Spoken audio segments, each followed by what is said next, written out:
não exclusivamente os povos originários. Tá? Agora, quando Flávio Piovesan, né, adotou a técnica de pesquisa, de estudo de casos, ela selecionou quais casos ela iria... não tem um e-mail institucional não, Duane?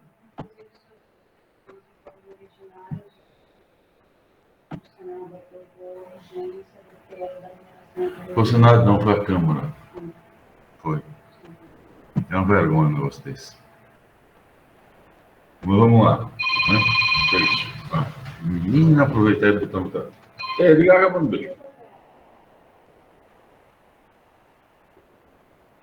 Não, Davi, é bom estar falando de tocar, porque eu tenho meu número aqui.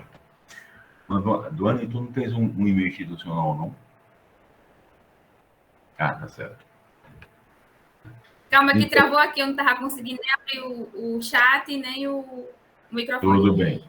Tem o Libras, professor, você pode enviar para lá também, só que o Libras a gente não... os outros intérpretes não têm acesso, é só um intérprete. Aí ele pode repassar para a gente a informação. Eu vou enviar o e-mail do Libras. Não está ouvindo? Não, eu ouvi, só que cortou. Não sei o que não tem acesso à informação. No caso, o e-mail institucional, eu vou enviar o do Libras e eles vão encaminhar para a gente, certo?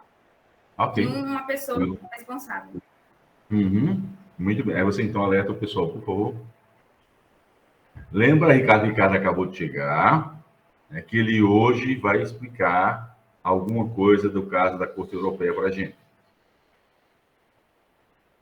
Isso foi acertado a aula passada.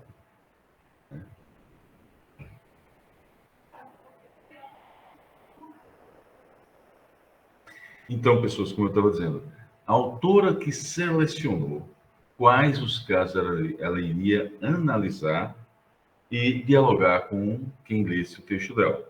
Então, da Corte Europeia, ela pegou dois tipos de casos. Quais foram os tipos de casos da Corte Europeia que Flávio Piovesan selecionou para a análise no artigo dela? Casos relacionados à homofobia.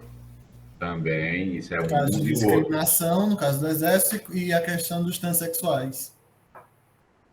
Muito bem. Então, até agora nós estamos assim, tipo 1 a 1, mais ou menos.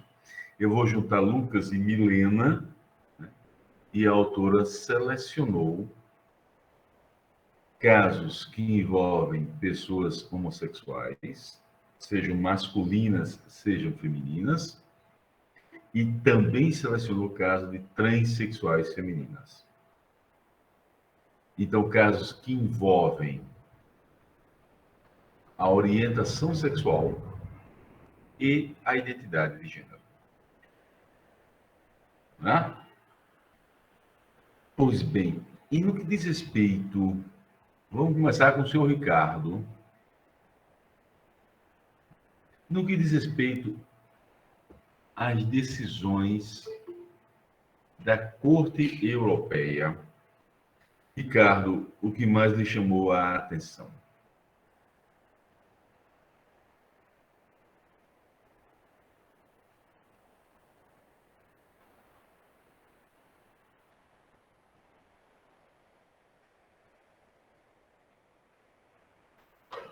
Só um minuto, fixar a tela de Ricardo aqui. Tudo bem. Espera um pouco, Ricardo. Calma. Tá, começa. Eu não consigo opinar agora a respeito da Corte Europeia sobre esse tema em específico. Eu acho que eu tenho um pouco de entendimento ainda sobre esse assunto. Tudo bem, eu só estou perguntando o que chamou a atenção dele. Eu não estou pedindo a opinião dele. Só qual é o fato, os fatos narrados pela autora que chamaram a atenção do Ricardo.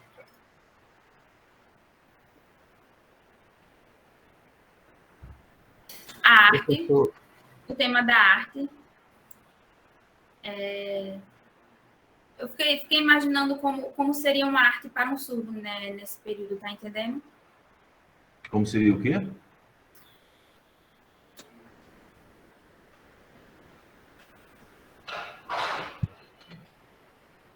Eu estou falando sobre para o surdo. O surdo é muito visual, professor.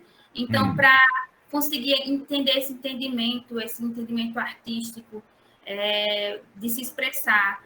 Então, assim, essa questão da oralização, a gente precisa do intérprete para poder entender os acontecimentos. Então, assim, por enquanto, eu não tenho como opinar a respeito do ocorrido no texto.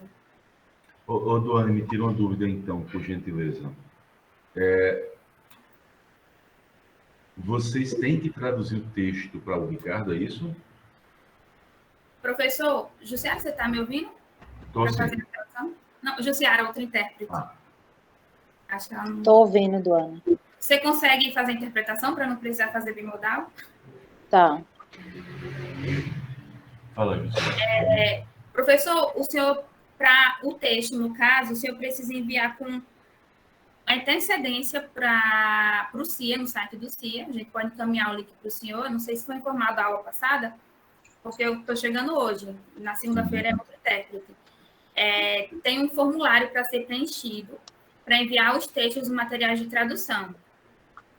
E a gente, depois que o senhor envia, a gente tem um período de 48 horas para responder e até 5 dias para enviar o material depois de aceito e deferido o pedido. Tem uma quantidade mínima de laudas, que é tudo explicadinhozinho lá no site. Aí, se eu precisar de tradução do material, esse material vai entrar na fila de espera e depois de aceito o pedido, tem até 5 dias para enviar para o senhor. Tá, mas aí, dona Jussiara, eu vou puxar as orelhas dela agora, que nunca falou sobre isso. Professor, o senhor não comentou nada? Do que, mulher? Tu não sabia que a gente tinha texto para debater, não? Sim, mas o senhor não perguntou se o Ricardo acompanhava os textos. O senhor não perguntou nada, eu também não me informei em nada. Jussiara, eu devo confessar a minha ignorância e eu acreditava que o Ricardo entendia os textos do jeito que estão escritos. Eu não sabia que precisava que houvesse uma tradução para ele. Então, eu não perguntei. Simples assim. Aí, hoje, Duane, estreando hoje, é que chamou minha atenção, e a resposta que o Ricardo me deu, a pergunta que eu fiz do texto, sobre o que chamou a atenção dele do texto, me dá uma ideia, ou uma ideia na perspectiva de visualização da coisa, de que Ricardo não consegue compreender o que está escrito na forma que está escrito. Não sei se eu estou com a ideia correta ou incorreta. Professor, porque nas outras aulas o senhor pegou, trouxe reflexões e os alunos foram dando suas sugestões, opinando de acordo com os temas. Isso esclarece para o Ricardo, mas o fato de ele, em casa, individualmente, ler os textos, não fica totalmente compreensível. Ele precisa dos textos traduzidos em Libras, para ele tanto acompanhar a sinalização quanto o português. Ah, bom. E aí, Duane e Jussiara, como é que a gente resolve esse problema? Porque Ricardo não pode ficar excluído da aula, não. Não, o senhor continua a aula de hoje, continua as perguntas que o senhor está explicando normal, e os tópicos que o senhor forem utilizar nas próximas aulas, o senhor envia para o e-mail do Ilibras, que lá eles vão solicitar os intérpretes para traduzir os materiais. Tá, você pode colocar aqui na caixa de mensagens qual o e-mail do setor Libras? Sim. Por gentileza. Duane, apresenta Ricardo as minhas desculpas. Por gentileza, eu estou aprendendo agora, tá, a ter aulas com uma pessoa surda. Estou aprendendo a ter aulas com alguém que precisa de tradução para Libras. Eu confesso a minha ignorância e peço desculpas por ela. Mas vamos lá, Lucas. Tudo bem, tem problema não, professor Ricardo, está dizendo. Valeu. Lucas, no caso, você pode falar então, meu camarada, o que lhe chamou Posso, a sim. atenção nos casos da Corte Europeia? Eu achei interessante, principalmente porque, não só nos da Corte Europeia, mas também da Interamericana, ela destaca muito a questão de sempre a Corte dar uma interpretação dinâmica e evolutiva dos próprios tratados que foram firmados. Perfeito. Porque Diga.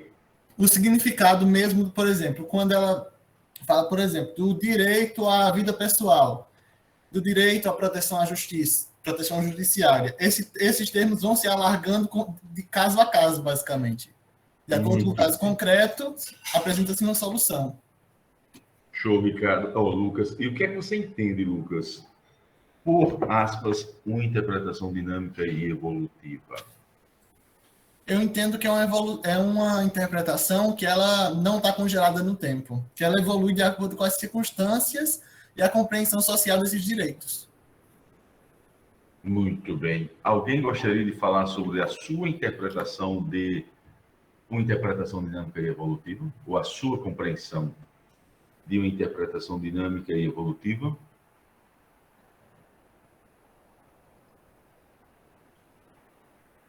Obrigado, Jussiara. Fala, Daniel. Professor, só ligar a câmera aqui. Eu acho que tem um pouco a ver com aquela interpretação que a gente já teve nos semestres passados de Gadamer, do círculo hermenêutico, que a cada momento que a gente estuda um assunto, a gente aprende algo. E logo quando a gente vai estudar esse novo assunto, já com esse aprendizado novo, a gente tem uma nova interpretação. Isso se deve também a algumas decisões e algumas interpretações dos tribunais internacionais. Cada momento evoluindo a partir de um determinado conhecimento sobre o gênero ou sobre uma questão social. Show de bola. Mais alguém quer falar alguma coisa?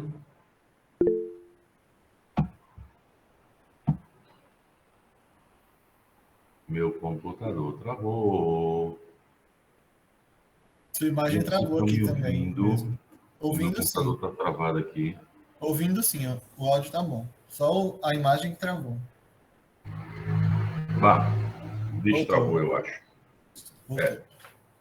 Alguma coisa de travou. Eu vi alguém falar alguma coisa de travou.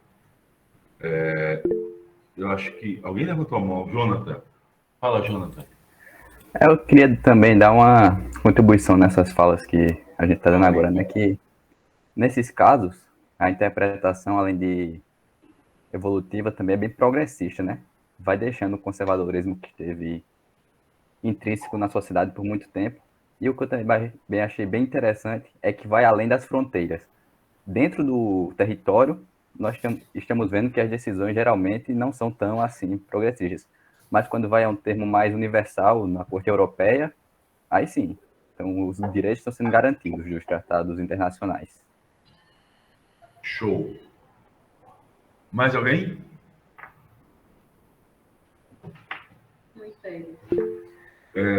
Alguém, por gentileza, fala, Luana. Professor, tem uma frase de Aristóteles que eu pensei em todo tempo que eu li o texto, que é preciso tratar igualmente os iguais e desigualmente os desiguais na exata medida de suas desigualdades.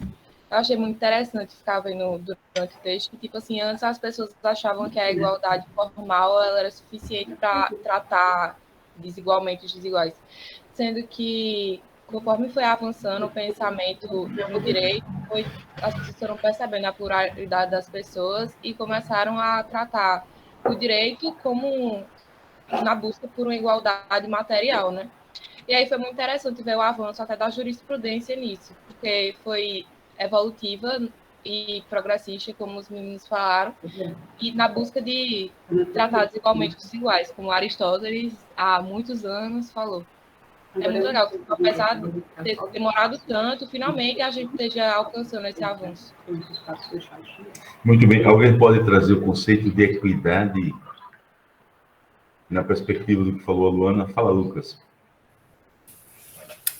Equidade seria exatamente dar condições iguais para que todos se desenvolvam suas capacidades humanas. Não é que todas as pessoas são iguais, mas elas devem ser igualadas a um patamar em que elas possam competir igualmente. Muito bem, mas como é essa frasezinha todinha, essa historinha todinha do tratar igualmente os iguais, etc, coisa e tal? É meio aquela imagem, por exemplo. Sabe aquela que tem uma charge, por exemplo, tem 3 pessoas assistindo a um jogo de futebol. Aí essas 3 pessoas têm alturas diferentes. Aí, de acordo com a altura, tem um banquinho. Para todos possam participar e acompanhar o jogo. Na primeira imagem, as 3 pessoas têm as caixas de madeira.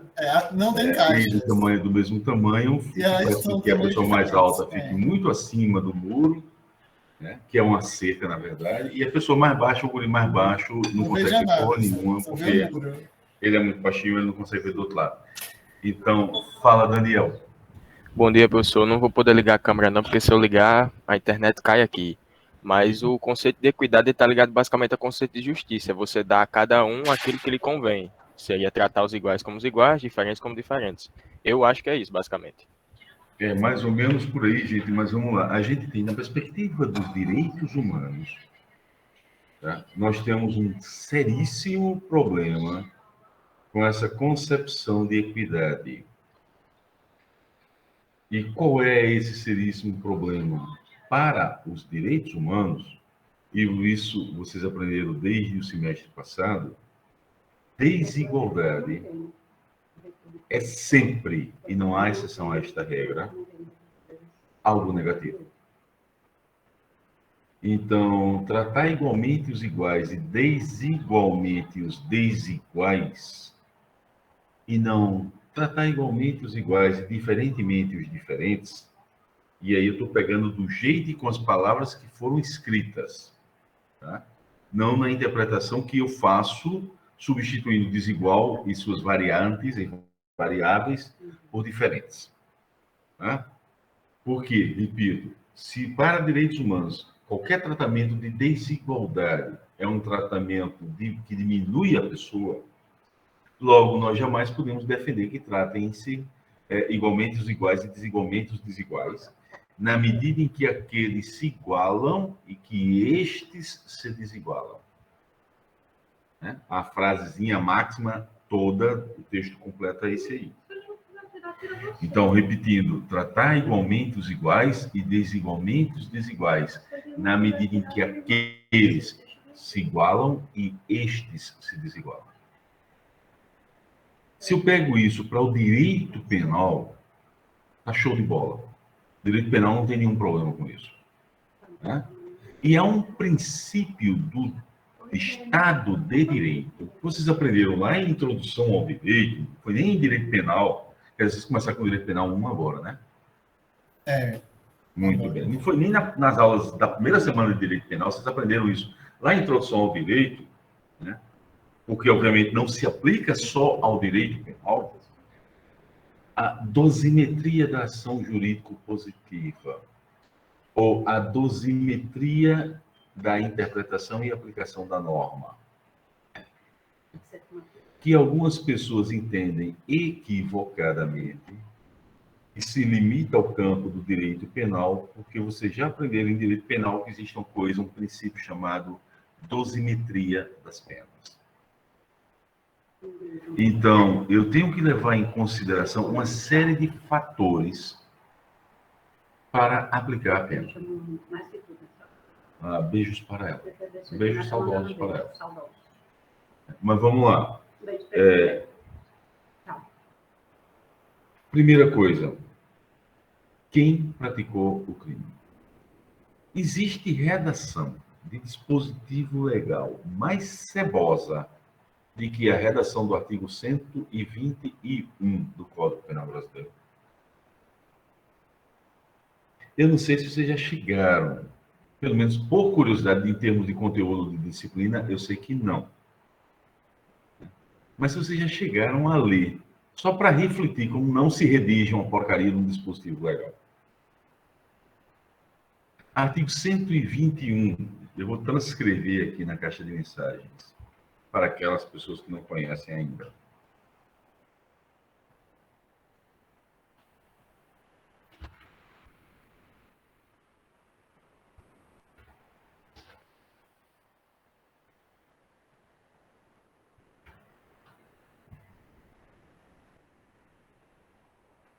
Tá errado. Tem um R aí no meio. Eu sabia que eu tenho batido em alguma coisa aqui.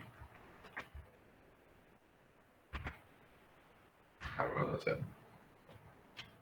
Essa é a redação do artigo 121. E aí, vamos lá, gente. O que é que essa redação diz? Nada. Ela não É o diz mais genérico possível. É. Mas vamos pensar, já que está no Código Penal, matar alguém é um ato típico penal, vamos usar a lógica. Tá bom, matar alguém, então, é um ato típico penal, logo matar alguém é um crime. É? É. Agora, existem situações que são excludentes de punibilidade. Então, nem todo mundo que matar alguém será necessariamente processado ou punido. Todo mundo que matar alguém vai ser punido com a mesma pena daquelas pessoas que não são alcançadas pela excludente de punibilidade. Não, sempre, geralmente, tem agravantes e atenuantes para o crime. Depende das circunstâncias. Pois é, Lucas. Aí eu tenho as atenuantes, os agravantes, eu tenho as qualificadoras e eu tenho as, aspas, causas de aumento de pena. Eu tenho 3 coisas para aumentar a pena e uma para diminuir a pena. Já aprendi. Atenuante, diminui pena. Atenuante, diminui pena. Causa de diminuição de pena, diminui pena. Ah, gente, também tem causa de diminuição de E pena. tem as privilegiadoras. E tem as privilegiadoras. O que porra É o são as contrário das privilegiadoras? qualificadoras.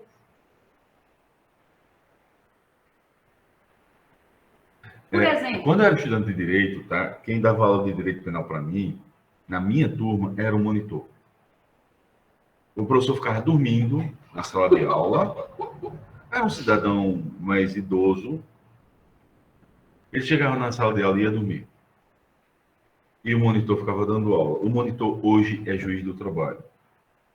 Mas ele era monitor de Direito Penal, ele foi monitor de Direito Penal o curso dele todinho, eu acho. Do segundo ano, do segundo semestre em diante, depois do terceiro. Quando ele cursou Direito Penal em diante, ele foi monitor. Camarada super inteligente e tal, mas com toda sinceridade, não era 10 de ano fazendo pouco caso de um colega estudante. Mas não me dava tesão assistir aula, né, que o professor ficava descaradamente dormindo em sala de aula. Ponto 1. Ponto 2. Quando criança, depois da cassação do meu pai, como juiz, ele começou a advogar. E meu pai fez alguns júris.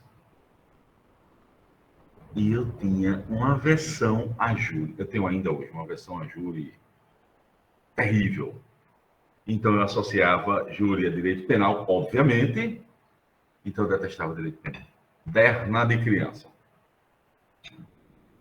E aí, junta com eu não ter um professor ou uma professora de direito penal, a coisa complicou mais ainda.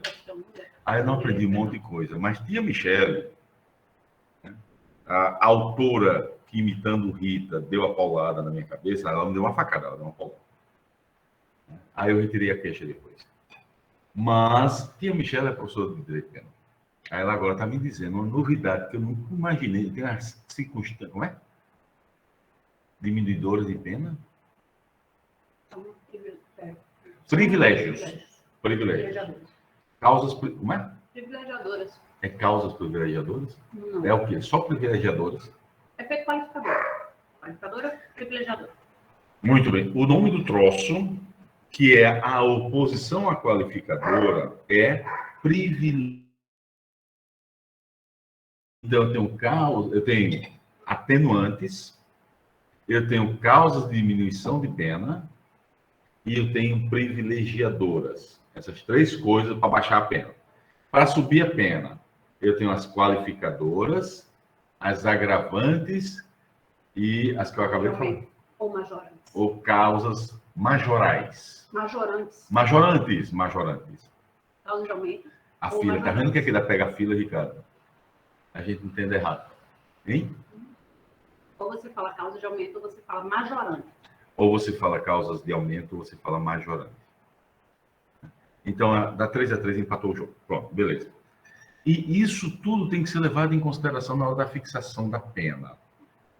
das circunstâncias judiciais para a fixação da pena base. Além das circunstâncias judiciais. Trifásico. Tá bom, aí eu vou dar o direito penal para o povo daqui a pouco e eu não vou saber como é que eu vou dar essa aula. Lá na câmera, eu não sei ainda. Se eu sair, deixa ela dando aula. Penal 2. Vocês só vão estudar isso em Direito Penal 2. Ah, ainda bem, porque eu tava meio viajando aqui, eu tava dizendo, tem que estudar, né? É fácil. Espero que sim. Direito penal, meu amigo, olha. É legal demais. Exatamente. Direito penal é legal. O legal no sentido, está na lei. Se não Mas tiver na demais. lei, não vale. Né? Então, não há crime sem anterior que defina, nem pena sem prévia combinação legal. E a interpretação da norma penal é a interpretação mais tosca que pode haver na face da Terra. Eu já vi isso. É literal. Eu não posso fazer uma interpretação na perspectiva de aplicação por analogia, aplicação por extensão, etc., coisa e tal, porque o direito penal não permite isso. Por que não? E aí vamos dialogar direito penal com direitos humanos. Não pode fazer isso para prejudicar o cara.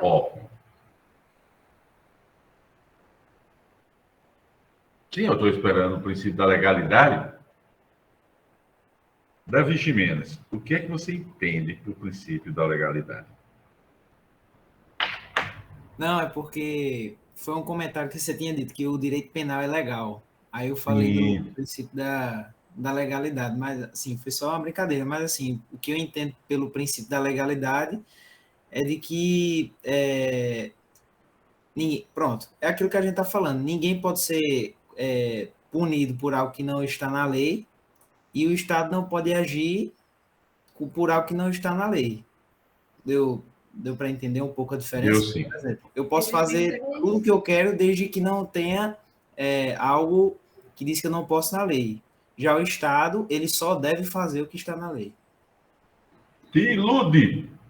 Não, assim, no plano da teoria, né? Nem no plano da teoria, meu querido. Quando você for estudar direito administrativo, você vai verificar que essa coisa é uma interpretação absurdamente equivocada e totalmente ultrapassada. Né? Existem 3 desdobramentos. Hoje a gente trabalha numa outra perspectiva. Hoje não, tem mais de 20 anos. Carmen Lúcia Antunes Rocha, em 1994, quando ela ainda era professora e procuradora do Estado de Minas Gerais, não era ministra do STF, ela publicou um livro intitulado Princípios Constitucionais da Administração Pública. Foi este livro que, pela primeira vez, usou no Brasil um termo, trouxe para o Brasil um termo que é utilizado há décadas na Europa, o chamado neoconstitucionalismo. Se alguém tiver interesse,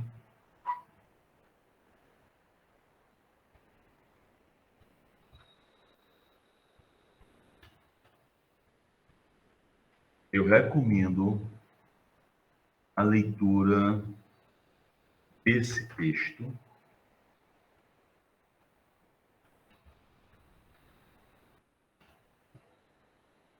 É o triunfo tardio do direito constitucional brasileiro. Eu agora esqueci de parar o subtítulo do texto.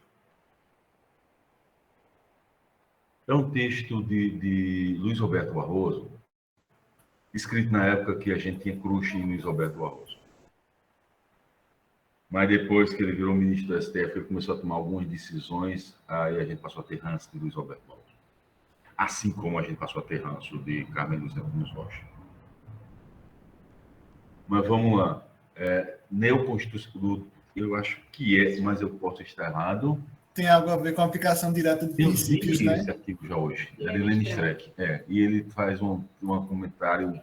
Vocês viram o texto de Lenin Streck sobre o interventor da Universidade Federal da Paraíba? O último grande ato dele.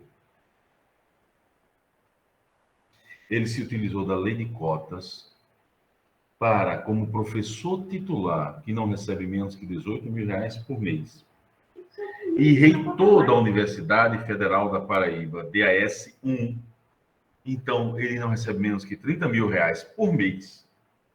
E a lei de cotas... Sacanagem, eu vou falar, porque isso aí era para a gente falar depois, mas não era para falar do interventor, não, mas vamos lá. A nossa lei de cotas é a primeira norma jurídico-positiva brasileira que trabalha há um só tempo na perspectiva do que fala Flávio Pelvezan, do que fala Nancy Fraser. Ou seja, a nossa lei de cotas é a primeira lei nossa que trabalha com reconhecimento e com redistribuição há um só tempo. É por isso que a lei de cotas ela tem um corte, um único corte. E ela tem vários recortes. Quem tem direito às cotas?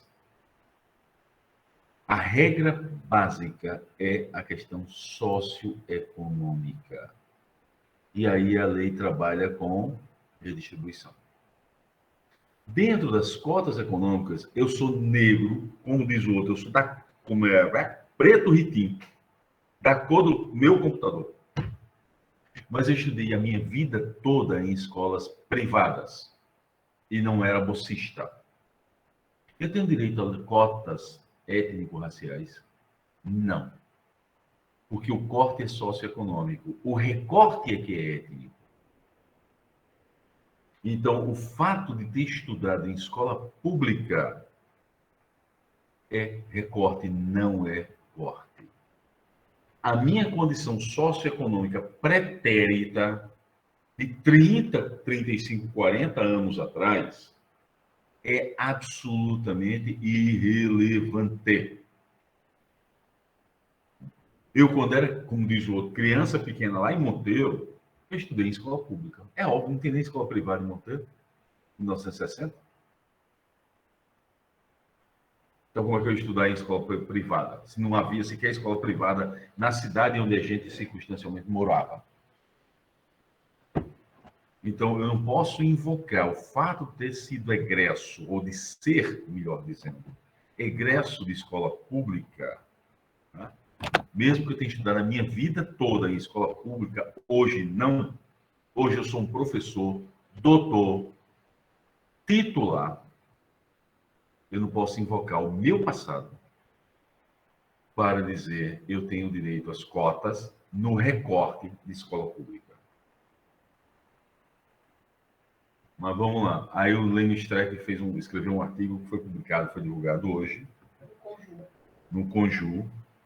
Se vocês quiserem, eu mando o link para vocês depois, porque o Gustavo Batista já compartilhou no grupo da gente, professores do CCJ. Madrugada, Gustavo, quando saiu o artigo, o Gustavo compartilhou no grupo. E eu acho que ele estava com sono demais na hora que ele compartilhou a primeira vez, porque 2 horas depois ele compartilhou de novo. O mesmo link. Mas vamos voltar para cá. Então, na perspectiva, neoconstitucionalismo e Constituição, 2 pontos, o triunfo tardio do direito constitucional brasileiro. Eu acho que é esse o texto. Eu pensei que a Michelle estava catando para ver se era mesmo, mas eu acho que é esse o título. Quando abre o Google, tinha logo esse link do primeiro... Do neoconstitucionalismo? É isso. Quando eu abri o Google... Ah, sim. Aí apareceu logo O de Lênin Streck. Então, nesse texto, o Barroso explica a origem do neoconstitucionalismo, né? E explica a repercussão do triunfo tardio do direito constitucional no Brasil, que a Michelle corrige aqui, e não do direito constitucional brasileiro, no Brasil. Então, o Barroso, trabalhando na perspectiva da teoria neoconstitucionalista, ele mostra o que a aplicação da teoria neoconstitucionalista produz de efeitos no direito. Então, entre outras coisas, o diálogo do neoconstitucionalismo com o direito administrativo... Lucas, por gentileza, Lucas Nóbrega, você pode abrir a Constituição no artigo 37, só a cabeça do artigo. 37.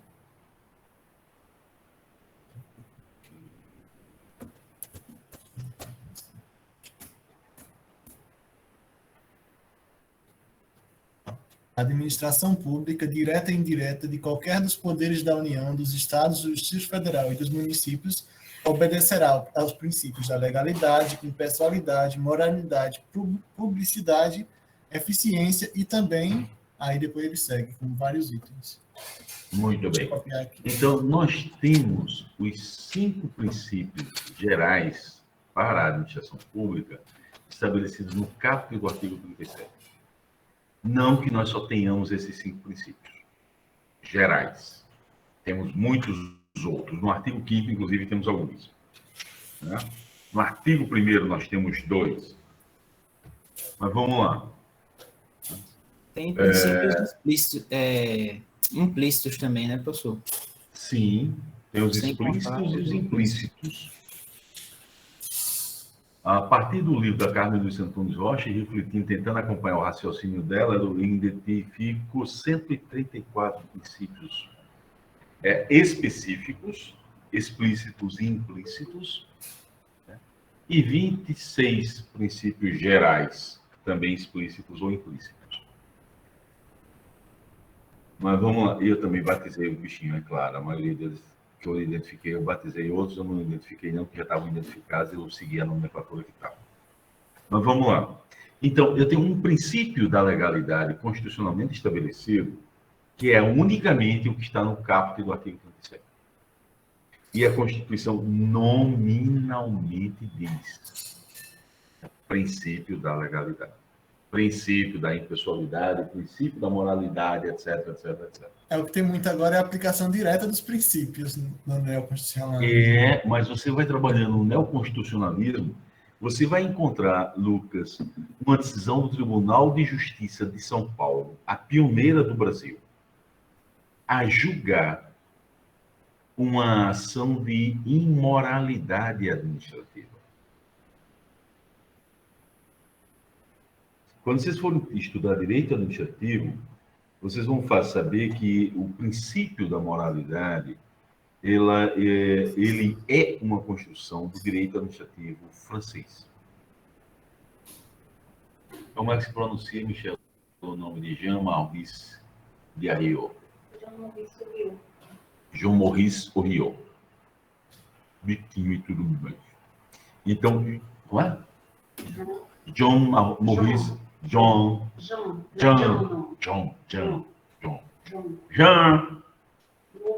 Maurice Oriol. Ele é o teórico do direito administrativo francês. Primeiro, França é quem cria direito administrativo. O país que criou o direito administrativo foi a França. Vocês vão saber por que e como, em que circunstâncias, etc., quando estiver estudando direito administrativo 1. Mas vamos lá. Então, Oriol, ele cria a teoria do princípio da moralidade administrativa. Moral é algo que Lucas tem a dele, Davi, Luana, cada pessoa tem a sua moral. Existem compreensões de uma moral coletiva, né? E a violação dessas, aspas, regras morais é que caracterizam a imoralidade. A não observância, o não respeito às regras em geral, implica na amoralidade. São coisas distintas. Então, Oriol, é quem vai construir o conceito de uma moralidade administrativa, que, a partir de 88, vira princípio constitucional da nossa administração pública. Então, este é o único princípio que tem na Constituição, que tem o nome de legalidade. Quando a gente fala do que dispõe o inciso 39 do artigo 5º, a gente não pode chamar isso de princípio da legalidade. Por que não? Como o Lucas é uma pessoa assim, mega, ultra, hiper eficiente, ele já está catando o inciso 39 do artigo 5º para colocar aqui no quadro de mensagens para a gente, todo mundo saber do que é que eu estou falando. né? Mas a questão é...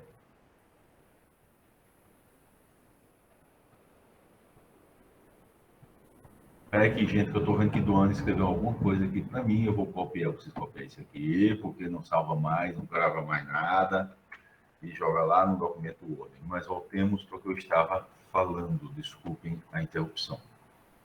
Tá? O inciso 39 do artigo 5º diz o seguinte, mais ou menos.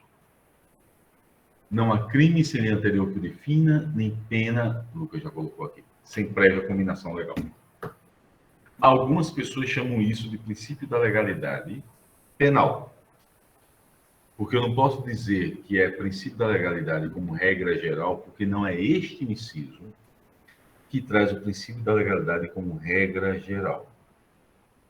A regra geral do princípio da legalidade para as ações humanas, porque a regra geral para o princípio da legalidade na atividade administrativa do Estado, a gente já viu que está lá no caput do artigo 37.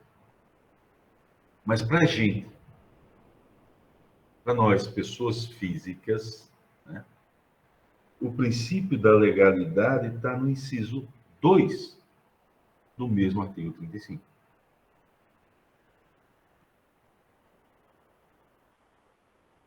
Rapaz, você vê que a pessoa é eficiente, porque você olha para Lucas e vê que ele já está mexendo no cursor para procurar o danadinho do inciso 2 do artigo 5.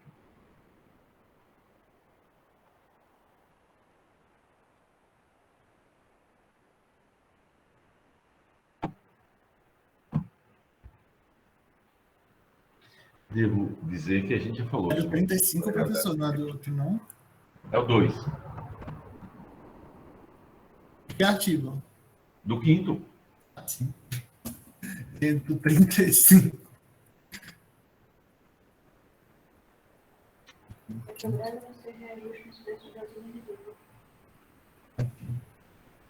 Para quando? Atenção, senhoras e senhores, tia Michele comunica. Repórter é sua em ação. A Petrobras anuncia aumento dos combustíveis. Terminou a aula, agora não, mas terminou a aula com o imposto. Eu, particularmente, concorri. Quantos por cento, é? Quantos por cento, hein? Uns 30. Eu ouvi dizer que ia chegar a 15 reais. Diesel está de 3,61 para 4,51. Com a... Porra! Quanto? Quase R$1 de aumento na distribuidora. 90 centavos, redondinho, o diesel. Acrescenta o lucro, o ICMS e... Lucas, 24,9%. É quase um quarto completo. Se brincar, vem com suíte e tudo mais. Putz! Professor, saiu uma notícia no G1 ontem dizendo que poderia chegar até 15 reais o valor do combustível. Jesus. É bom que a gente anda de bicicleta agora, ajuda o meio ambiente. Ainda correndo. Ainda tem esse negócio. Vamos É bom, professor. Falta 11 dias para as aulas presenciais aí. Quem tiver seu carrinho que vai andando. Subiu 18% hoje, Vinícius? Como assim? Já subiu? Já está na bomba isso? O pessoal é adiantado, perde tempo não. Aí é foda, cara. Não pode estar na bomba. Para subir assim, eles são rápidos, né? A gasolina, o combustível já vai vir. O problema é para descer o preço, porque para subir eles sobem antes. Denunciar o posto que tiver aumentado o valor, denunciem ao PROCON. Não deixem de fazer isso. Mas vamos voltar para cá. Então, ninguém será obrigado a fazer ou deixar de fazer alguma coisa, senão em virtude de lei. Nós vamos encontrar pessoas... Cadê minha lata querida de leite? Essa é ela. O artigo 5º, ele traz os 5 grandes grupos dos chamados direitos civis. Os direitos humanos de primeira geração, eles compreendem 2 grupos de direitos, 2 grandes grupos. Os direitos civis e os direitos políticos. Né? Agora, óbvio, por direitos civis, não se entenda direitos da personalidade, direitos reais são coisas alheias, família, sucessão, essas besteiras, todinho. Né? É o jus civitatis. né? Como diria o velho latim, ou os direitos dos povos civilizados, como uma tradução literal, que obviamente a gente sabe que não se aplica. Né? Então, os direitos civis, os direitos de quem vive em sociedade, os seres humanos vivendo em sociedade. 5 grupos. Os direitos políticos se dividem em 2 grupos. Os 5 grupos dos direitos civis estão postos nominalmente no nosso artigo 5º, né? Salientando ou lembrando a vossas mercês que o Brasil foi o primeiro país do mundo a trazer na sua Constituição os direitos humanos. Ou, em outras palavras, o Brasil foi o primeiro país do mundo a ter os chamados direitos fundamentais. E o mais incrível disso é que foi na Constituição otorgada por Pedro I. A nossa primeira Constituição já continha aquilo que hoje nós chamamos de primeira geração de direitos humanos. Claro que de uma forma bem distorcida, mas o reconhecimento dos direitos civis estava lá. O reconhecimento dos direitos políticos era uma coisa, dos direitos políticos, o voto neste país era censitário, né? Logo, não era de igual valor para todos, e nem todo mundo podia votar.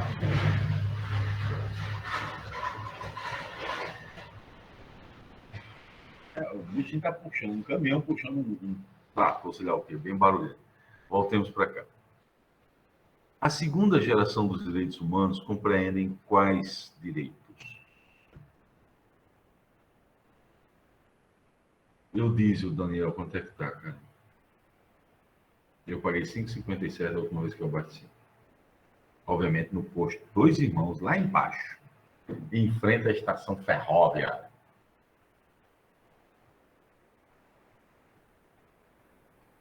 Quando eu comprei meu primeiro carro a diesel, 1994, o litro do diesel custava 4 centavos. Agora tá, o diesel 5,55. Qual é o posto? Diga que eu vou abastecer depois, logo em seguida que terminar. O mais barato que eu encontrei foi 5,57. E um posto que eu confio na origem do diesel, claro. Bah, eu espero que não, Milena, porque a regra diz que não pode aumentar agora. Só depois que abastecer um posto com um valor novo, né? BSB dos bancários, 5,55, Daniel?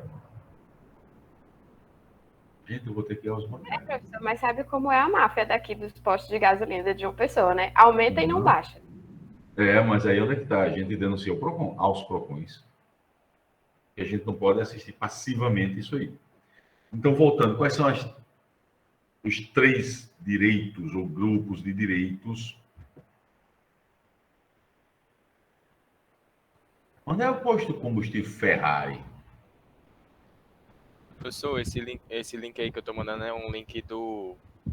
Sim, se não me engano, é do PROCON, é do governo do estado. Se eu ver automaticamente o preço dos produtos agora, em tempo real. Michel, preço da hora.tce.pb.gov.br/produtos/. Anota aí esse negócio. Como diz o estudante, professor, isso é para copiar? Aí o professor diz, a estudante vai lá, tira o celular dentro do bolso Da hora. e copia.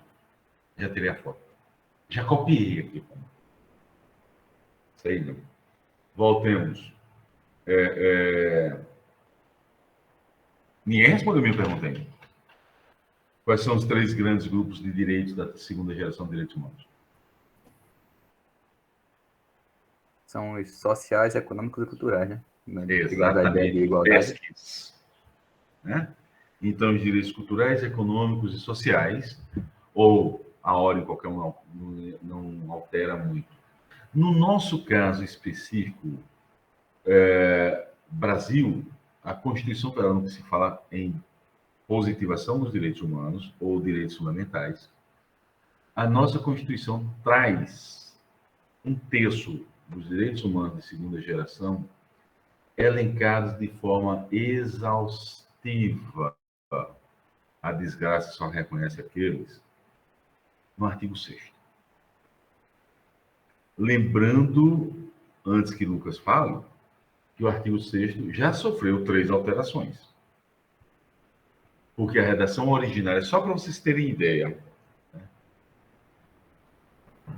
estão vendo o que é eficiência? Olha para Lucas, é sério.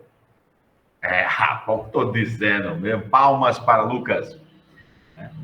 Então, são direitos sociais: educação, saúde, alimentação, trabalho, moradia, transporte, lazer, segurança, previdência social, proteção à maternidade e à infância, assistência aos desamparados, na forma desta Constituição. Então, a preço de desde março de 2022, nós temos quantos direitos sociais mesmo, reconhecidos pelo Estado brasileiro?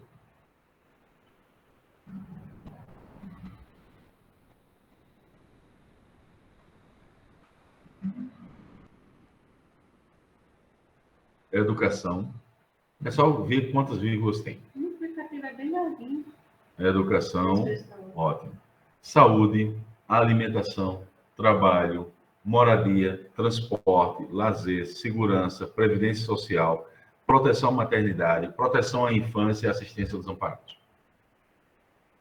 Então, dos direitos sociais reconhecidos pelo Estado brasileiro, nós temos apenas 12. Lembrando, em 5 de outubro de 1988, nós tínhamos apenas 9. Só para vocês terem uma ideia, alimentação e moradia não era reconhecido na Constituição Federal como direitos sociais. Só esses doisinhos, assim. Não vou nem dizer o terceiro, que é mais, aspas, mais simples. Mas a alimentação não era direito social brasileiro, ou reconhecido pelo Estado brasileiro, nem menos ainda moradia. A questão tem algo mais fundamental para o ser humano, para sobreviver, que a alimentação. Pois é. Aí, vamos lá, gente. Artigo 5º, caput. O quarto grande grupo de direitos civis, segurança. Artigo 6º, e aí não precisa dizer caput, porque só tem o caput mesmo. O 9º grupo de direitos, direito à segurança. Pergunto-vos, de que segurança nos fala o artigo 5º? De que segurança nos fala o artigo 6º?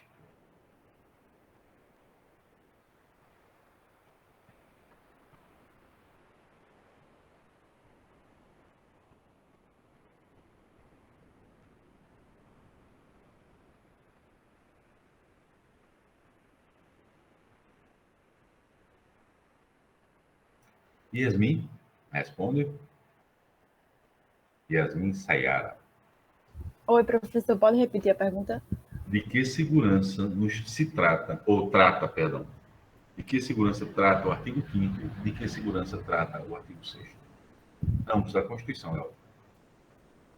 Na verdade, na minha opinião, o artigo 5º se trata da segurança da pessoa ser o que ela tem que ser, o que ela pode ser, na verdade, né? A igualdade, a segurança... Não, mulher, segurança, especificamente segurança. Ah, entendi.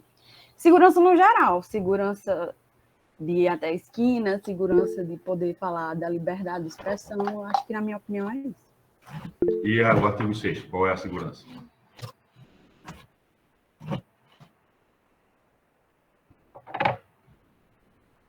O artigo 6º acho que a segurança do artigo 6º é a segurança jurídica mesmo, que Daniel falou.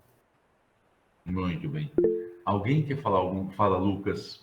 Seria, eu acredito que o artigo 5º, quando fala em segurança, seria tipo segurança no sentido de limitação do poder do Estado, ou seja, segurança contra a atuação arbitrária. Já quando fala no artigo 6º, eu acredito que seja tipo segurança pública no geral.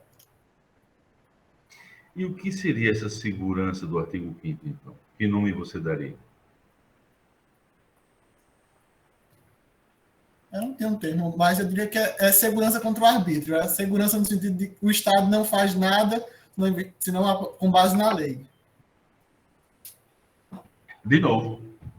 Professor, acredito que a segurança jurídica, a partir do momento que ele fala todos são iguais perante a lei, você quer assegurar que todos vão ter a mesma segurança, o mesmo tratamento, basicamente. 3 mensagens estão contidas na primeira parte ou na primeira frase da cabeça do artigo 5º da Constituição brasileira. São 3 coisinhas existentes ali. A primeira coisinha, todo mundo sabe, né, é o princípio da igualdade formal. A segunda coisinha está casada, está combinada com o que estabelece a segunda parte do caput do artigo 1º. A República Federativa do Brasil, formada pela união indissolúvel dos estados, dos municípios e do Distrito Federal, constitui-se um Estado democrático de direito, etc, etc, etc. Aí vem a terceira e última parte do caput do artigo 1º. O que é, pessoas, um Estado democrático de direitos?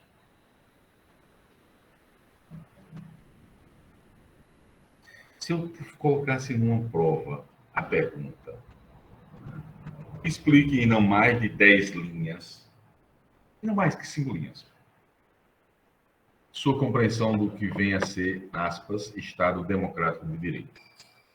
Qual seria a sua resposta? Professor, o Estado democrático de direito é um Estado onde a soberania popular é a base de toda a Constituição. Muito bem, Yasmin. Mais alguém? Bora, Davi, cara. Fala. Coragem, homem. Acorde. Espera aí, professor. Vou refletir aqui para formular uma boa resposta. Eu acho que é basicamente uma coisa isso. a vocês. Eu não sou competente. O Estado é de direito, eu acho que é basicamente isso. Porque, por exemplo, o Estado é de direito como quando o quê? Até mesmo as ditaduras são de direito. Elas são com base na lei. Elas se fundamentam a sua legitimidade da sua ação na lei. Só que ele é democrático porque a soberania última pertence ao povo.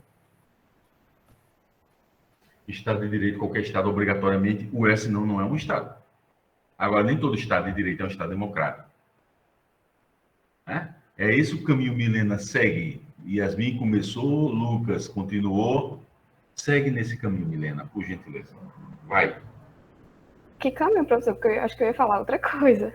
Eu ia falar no sentido de que o Estado democrático de direito é aquele que tem a separação dos poderes, né? Que evita que haja uma concentração de poder numa única pessoa. E aí, por isso que tem poder popular. É nesse caminho que você estava falando? Embora eu tenha, Milena, eu confesso a você, desavergonhadamente, eu tenho uma aversão a 3 coisas. A primeira ao troço que está na presidência da República. A segunda, minha grande aversão, é a coentro. Eu não sei por que existe coentro. Eu não sei por que a pessoa bota coentro numa comida. Que desgraça a comida, aquela porcaria. A minha terceira versão é falar em separação de poderes. Por quê? Porque... E o pior, Milena, é que tem gente que diz que foi o pobrezinho do barão quem criou essa teoria. Não, foi quem? Montesquieu e a teoria da tripartição dos poderes. Não, isso que é uma coisa teórica, né? Não quer dizer que hoje a gente vê que não é muito separado, mas é a teoria. Um poder fiscaliza o outro e limita o outro. O que é que Montesquieu literalmente escreveu? Vamos lá, vamos ler o espírito das leis, numa tradução mais fiel possível ao francês. Ou então, quem souber ler em francês, lê em francês. Porque aí não tem perigo de errar. Mas Montesquieu escreveu o seguinte, gente, já traduzindo para o português. Aspas, o poder que o Estado exercita é uno e indivisível. Montesquieu, ele foi quem estimulou, quem ensinou a menina Damares a subir na goiabeira e fumar folha e estragar. O bicho estava muito doido ao dizer que o poder que o Estado exercita, o Estado não tem poder de porra nenhuma, o poder que o Estado exercita é uno e indivisível. E o cabo, depois de afirmar peremptoriamente isso, ele cria uma teoria da tripartição do poder. Deu uma porra. Com toda sinceridade, o cabo estava doidão demais. Ele tinha saído de uma rave, né? Cheirou de tudo no mundo, em todos os lugares possíveis. Quem sabe entende o que eu estou falando, né? E também tomou algumas balas. Estava querendo lembrar do nome técnico popular. Tomou alguma bala, o cara estava completamente doido. Ele disse que o Palmeiras era campeão do mundo, ele criou uma teoria de repartição dos poderes, ele fez todo tipo de doideira. Menino veste azul, menina veste rosa, isso tudo é de Montesquieu. Então, pessoas, vamos lá, o pobrezinho do Montesquieu, nunca na vida dele escreveu uma teoria de repartição de poderes. Montesquieu escreveu. Depois de dizer que o poder que o Estado exercita é uno e indivisível, aí ele disse que o Estado exercita esse poder por meio de funções distintas. Montesquieu nunca batizou nada de poder legislativo, de poder judiciário, de poder executivo. Ele fala da função legiferante, da função administrativa e da função jurisdicional. E ele fala em mais outras 2 funções. São 5, não são 3. O Brasil reconhece essas 5, só que 3 são deuses ou deusas e 2 são semideusas. Vejam o tratamento constitucional ao Ministério Público e ao Tribunal de Contas da União. Função fiscalizadora, função controladora, que se aliam à função legiferante, à função administrativa, à função jurisdicional. E o pior, Milena, a gente aprende de uma forma tão errada que a gente termina num curso de direito ouvindo alguém dizer que Montesquieu escreveu a teoria da repartição dos poderes. E pior, a gente ouve, Geuciara, né, que o legislativo faz lei.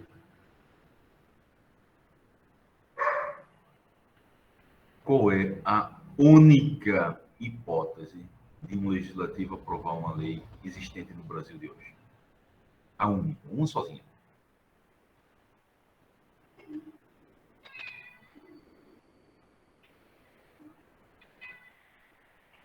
Vamos lá. Assessor especial. Lucas. Tu tens um Código Civil, um Código Penal, um troço desses qualquer. Código Tributário Nacional, qualquer troço desse. O Código Civil que é o mais novo. No teu computador tens. Que artigo? Que artigo eu pesquiso? Nenhum. Só o começo do bicho. Pronto. A primeira, vamos passar vergonha. A primeira coisa é a ementa do Código Civil. Olha que coisa tétrica. É pior do que o artigo 121 do Código Penal. O presidente da República faz. Não, a ementa. E, rapaz. Professor, desculpe lhe atrapalhar, porque a aula de psicologia vai iniciar agora, eu vou precisar sair, tá? Eita, pô, já são 11 horas, cara. 11h03. Eu vou ser mais objetivo agora, bem resumidamente. A emenda do Código Civil é instituir o Código Civil. Instituir o Código Civil. Porra. Aí depois da emenda, gente, vem uma frase, que não é um artigo, que não é uma emenda. Tá? A frase, e perdoem a violação pétrica da gramática da língua portuguesa, o presidente da República, faço saber. Primeiro começa de forma impessoal, depois a primeira pessoa do singular. O presidente da República, faço saber que o Congresso Nacional decreta e eu sanciono a seguinte. O Congresso Nacional não aprova lei, gente. O Congresso Nacional aprova decreto legislativo. Esse decreto legislativo será convertido conforme a hipótese, se for cabível, em lei por um ato do Executivo. Lei é um ato jurídico-político composto. O Congresso Nacional, só em uma hipótese, aprova a lei. É quando o projeto de lei é vetado pelo Executivo, o veto é derrubado pelo Legislativo e o Executivo se nega a promulgar a lei. E no caso de emenda? No caso de emenda já é outra coisa, né? Porque emenda constitucional é o próprio Congresso que promulga. Aí é outra coisa. Aí a promulgação de emenda à Constituição não é lei. Eu sei que não é. Mas o que a gente ouve por aí, Lucas, e que você já ouviu no curso de Direito, infelizmente, provavelmente vocês ouviram, é que o Legislativo faz lei. Não faz, gente. A lei é um ato jurídico político composto. É legislativo mais executivo. Tá? Mas terminou que a gente não falou o que eu ia falar.